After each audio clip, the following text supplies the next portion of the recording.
Ce fut l'un des moments forts de la 50e édition de l'Étoile de Bessèges, une arrivée au Mont Bouquet qu'avait imaginé Roland Fangil, son fondateur, disparu cet hiver.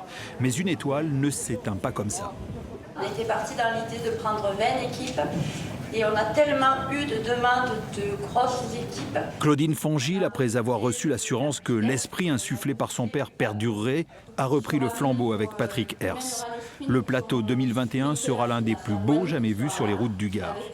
Si les équipes nous demandent, c'est parce qu'ils savent ce qu'est l'étoile en fait. Donc c'est vrai que si les autres années elles ne sont pas venues, c'est parce que les programmes étaient différents.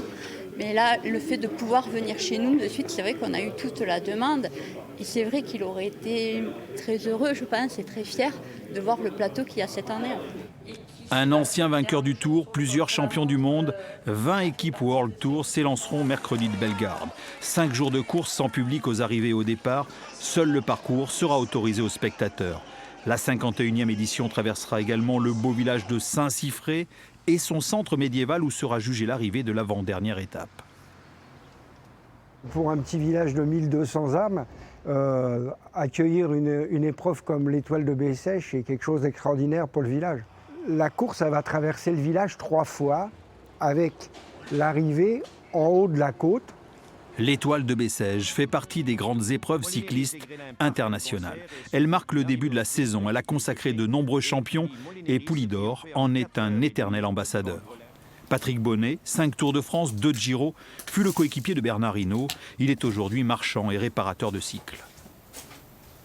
On est sur une photo du Tour de France 82 aussi. Bernard avait crevé de la roue arrière, le mécano n'était pas encore arrivé et moi je l'avais dépanné. En 1982, il finit 3e de l'Étoile de Bessèges et se souvient. Nous, les saisons se terminaient souvent au mois de novembre, voire décembre, même si on faisait la saison de cyclocross, donc on reprenait de bonne heure. Et donc, comme moi, c'était une épreuve qui me tenait à cœur, donc je le préparais l'hiver pour essayer d'être au top en début de saison, quoi. Patrick Bonnet espère se rendre sur le parcours, voir les coureurs de cette 51e étoile. Ce sera sa façon à lui de rendre hommage à Roland Fangil.